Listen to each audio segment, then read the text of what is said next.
إلى جنة الله زوف الشهيد وحي الشهيد. یو روایت کې د راځي چې یو صحابي خپله ښځه وهلې وه، نو ښځه یې راغله په رسول صلی الله علیه وسلم پسې شکایت یې ورته وکړو یا رسول الله خاوند وهلی یم، دومره دومره یې وهلی یم. رسول صلی الله علیه وسلم اراده وکړه چې د دې خاوند نه له قصاص واخلي، ځکه چې شریعت کې قصاص ته چې څنګه ته کوې داسې به تا سره کېږي. الله سبحانه وتعالی د آیت نازل کو چې نه سړي زورور دي، کله نه کله د ادب دپاره خاوند خپله ښځه وهلی شي، په دې به د قصاص نه اخیستی کېږي. الرجال قوامون على النساء، نارینه مشران دي په ښځو باندې، غوره دي، مشران دي، اوچت دي، دا ټولې معنی صحیح. او په دې قسم موضوع باندې ما په تیر شوي درسونو کې ځای په ځای خبره کړې ده چې نن سبا د یهودو نصارا او د لیبرل خلک دوی زموږ په ذهنونو کې دا خبره کینول غواړي چې ښځه او سړی څه دي، د یو شی دي، خو دا کمزوري خبره ده. ځمکه او اسمان به یو شي، خو دا کیدی نه شي چې ښځه او سړی دي یو شان شي، به دوی کې فرق دی. ولې غوره دي؟ بما فضل الله بعضهم على بعض، په سبب د دې چې غوروالی ورکړی دی الله بعضې د دوی ته په بعضو باندې، وبما انفقوا من اموالهم، او په سبب د دې چې خرج کوي هغوی مالونه خپل. سړي مالونه لګوي، سړي کور ساتي، سړي تربیتونه کوي، سړي جهادونه کوي، سړي غټ کارونه کوي، نو د هغې د لاسه سړي غوره دي د چا نه؟ د ښځو نه. دا خبره ما مخکې بیانه کړې وه په سورة البقره کې چې الله سبحانه وتعالی دا خبره هلته بیان کړې چې ګوره د دې ښځې هم حق شته په خاوند باندې، څنګه چې د خاوند حق دی په ښځه باندې، خو د سړي حق دی اوچت دی. اوس به الله د ښځو دوه قسمه بیانوي، دوه قسمه ښځې دي چې ښځې ګوري ټولې، دا ټولې په دوه قسمونو کې دنده راځي. اولنۍ هغه ښځه دی چې هغه نیکه ده، نو الله د دې نیکې ښځې صفات راوړي. فالصالحات قانتات، بس نیکی ښځې تابعداري کوونکې. اولنی صفت په نیکه ښځه کې دی چې تابعداري کوي د الله، تابعداري کوي د پیغمبر، تابعداري کوي د خاوند. حافظات للغیب بما حفظ الله، حفاظت کوونکې د مال او د ځان په غیب والي د خاوند کې، په سبب د هغې چې ساتنه کړې د الله د دوی، یا الله ورته حکم ورکړی دی. دویم صفت په ښځه کې دا دی، ښه ښځه کې چې خاوند یې نه وي، نو د خاوند د مال او د خاوند د بچو او د خپل ځان حفاظت کوي، د خاوند سره خیانت نه کوي. او په دې باندې ما یو بیان هم کړی، د هغه واورئ، دینداره ښځې، د دیندارې ښځې صفات، او پای کې ما ډېر حدیثونه را جمع کړي د الله په توفیق سره، د هغې نه هغه صفات ما راویستي. اوس که دغه موضوع لاړ شو خبره به ډېره اوږده شي، خو لنډه ده. نیکه ښځه کومه یو ده؟ رسول صلی الله علیه وسلم وایي چې خبر ورته وکړي هغه یې مني، او چې ورته وګوري خوشحالېږي به، دا مې یو غټ صفت دی. نو په دې کې نصیحت دی خویندو ته، میندو ته، چې خاوندانو به مخکې ځان سنبالوئ، دا هم د دې خاوند یو حق دی. دا بعضې زنانه داسې ګرځي چې ته به بهر خوشحاله، او چې د کور دا نوم د باندې لګي ته به چې یا خو هغه ډېر په بد حال ګرځي، ګنده ګرځي، او یا سم سړی دی. نو سړی خو ښځې ته خوشحالېږي، سړی خو سړي ته نه خوشحالېږي. چې دی ورننوځي یا هغه سم سړی دی، بیا چې څه بانه جوړه کړي بهر پروت وي، کله د یو ملګري کره پروت وي، کله بل کره پروت وي، او بیا د پښتو راټینګ کړي چې ښځه خو پرېښودی نه شي، نو د دې غریب ژوند هم خراب شي، د هغې ژوند هم خراب شي. د څه د لاسه؟ د دې ښځې د لاسه. د ښځې په لاس کې ګوره ډېر اختیارات شته، والله لازم چې دا ښځه غواړي که نه چې دا خاوند خپل طرف ته مایله کړي، نو ډېرې طریقې شته، خو دا ډېرې ښځې سادهګانې دي، چل وله نه ورځي. خاوند ورته وایي چې تا نه خفه یم، خفه یې وایي سل پېرې خفه چې تاسو په مخه نه شو راضي کولی. بیا هغه بس د سړي غوسه ښه ډېره شي، هغه دغه ټایم کې هغه ګپ لګولی یو بیا په رښتیا غوسه شي. خو که دا هوښیاره ښځې ورشي ورسې ولې خفه یې د زړه سره، ته خو زما ژوند یې، ته زما عمر یې، لږ داسې خواږه څه وله راوړي، لږ یې چاپي کړي، لږ ورسره کښېني. سړی انسان دی، زړی دی، هم خوشحاله شي.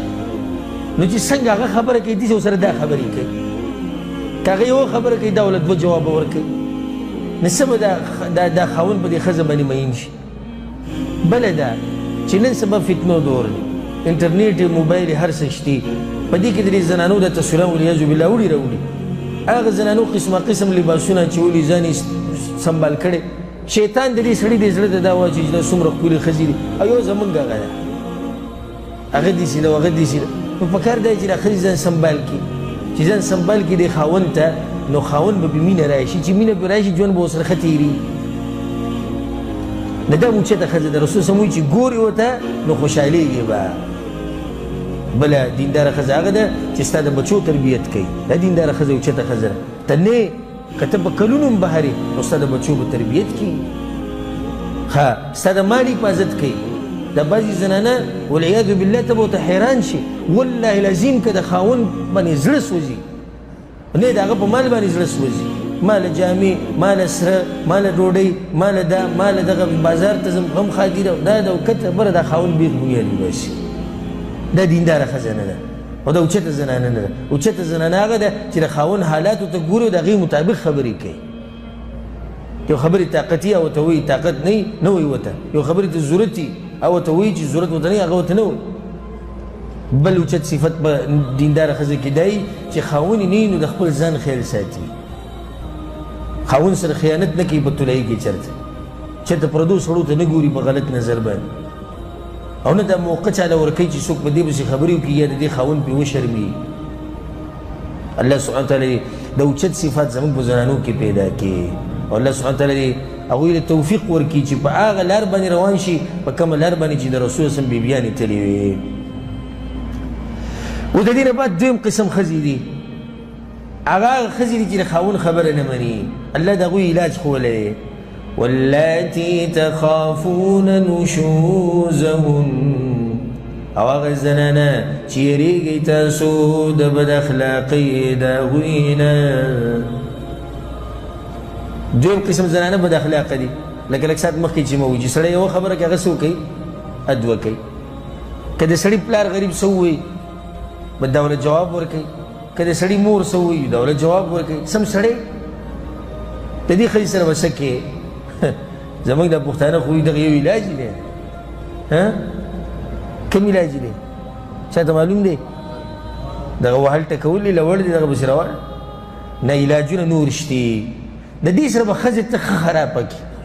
لږ ساعت مخکې ما دا ووایي چې ښځو کې سادهګانې شتي چې هغو له دا چل نه ورځي چې د خاوند به څنګه خپل طرف ته راړی، دغه شان په دې سړو کې هم شتي چې هغو ته دا پته نه شي چې دا ښځه به څنګه کنټرولوي. نو د هغه مطلب دا دی منګه وي بغیر د سوک او د سپېړې نه علاوه نور څه نه کوو. دا دې ګورې لکه خپل یو صفت کوي چې زه دومره اوچت سړی یم. سړی هغه سړی دی چې په ښځې باندې رعب جوړ کړي بغیر د وهلو نه، بغیر د ټکولو نه. ښه و دوه ښځې دي، د اول هم د خاوند قدر کوي، د دویم هم د خاوند قدر کوي. خو د دې دواړو نه تپوس وکوئ تاسو ولې د خاوند قدر کوئ؟ هغه اولنۍ وایي زما خاوند ډېر دروند سړی دی، مقام یې ډېر اوچت دی، ځکه یې قدر کومه. دویمه وایي بیا مې وهي ځکه یې قدر کومه. نو دا دویم سړی چې کوم دی دا غریب د څه دی؟ ده خو په دې ښځې باندې خپل مقام نه دی منلی. د دې ښځې ته دا ویلي چې ستا نه زورور یم، او دا خو صحیح ده چې سړی د ښځې نه څه دی؟ زورور دی. نو په دې وهلو ټکولو باندې کار نه کړي چې درز او غپ او وهاو سوک او سپېړ دی. بعضو ته زه خو خپل ځاني زه د خپله خبره وکړم، زه حیران یم چې د سړي لاس په ښځه باندې څنګه اوچتي، څنګه به دا سړی د لاس اوچتوي چې دا کمزورې ښځه وایي ویېروه. نورې طریقې شته د هغې نه مخکې دا وهل جایز دي، خو چې کله هغه نورې طریقې کار ونه کړي. الله که طریقې ښیي. واللاتي تخافون نشوزهن، او هغه زنانه چې یریږئ تاسو د بد اخلاقۍ د هغوی نه، فعظوهن، بس نصیحت وکئ هغوی ته، نصیحت ورته وکئ. کښېنوه، ولې ته دا چلونه کوې؟ ولې ته داسې کوې؟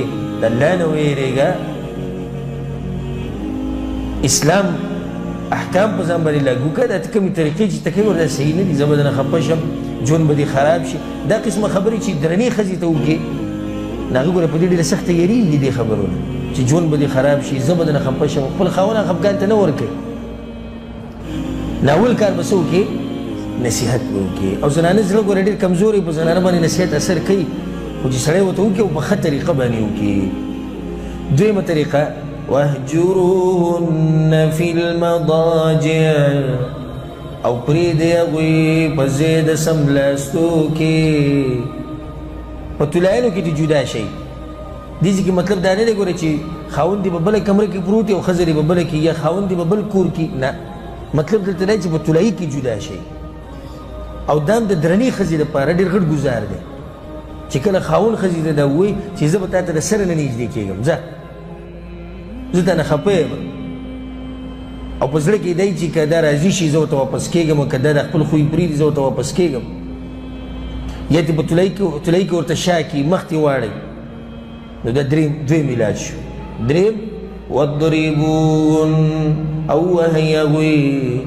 حدیثونو کې دا راغلی چې داسې وهل به کوې چې نقصان ورته نه رسوي. وهئ مطلب دا دی چې لوړ لوړ ونیسه ورته.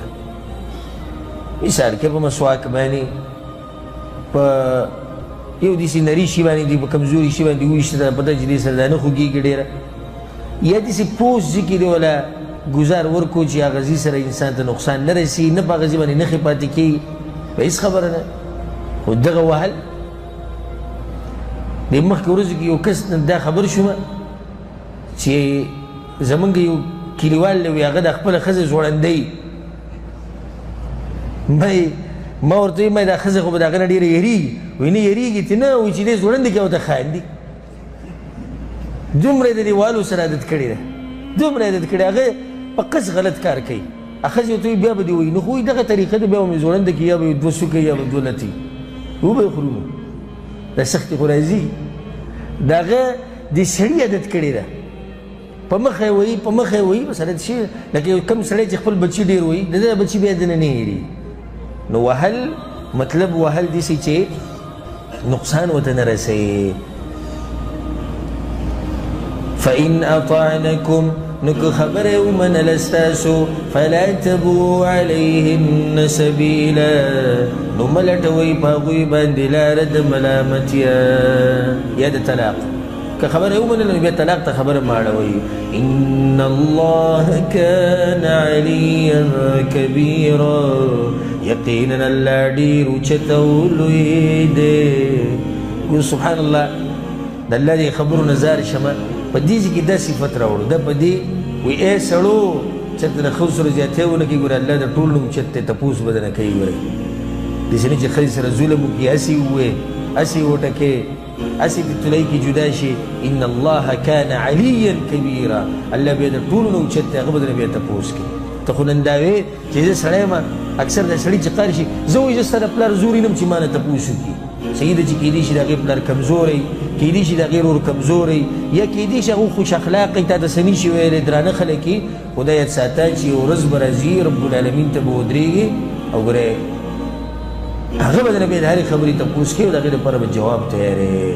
وإن خفتم شقاق بینهما، او که یریږئ تاسو د مخالفت نه په منځ د دې دواړو کې، بیا هم لکه خبره برابر نه شوه، نو یو طریقه دا هم ده.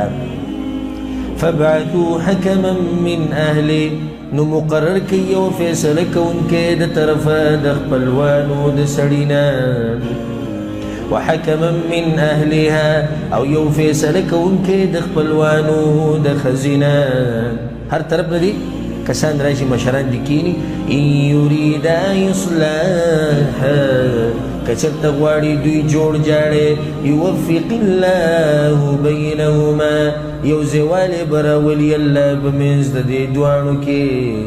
که د دې مشرانو نیتونه صفایي، د جوړ جاړي دپاره ناسي، کوشش وکړي، محنت وکړي، الله به ورله توفیق ورکړي. ان الله کان علیما خبیرا، یقینا الله پوهه او خبردار دی.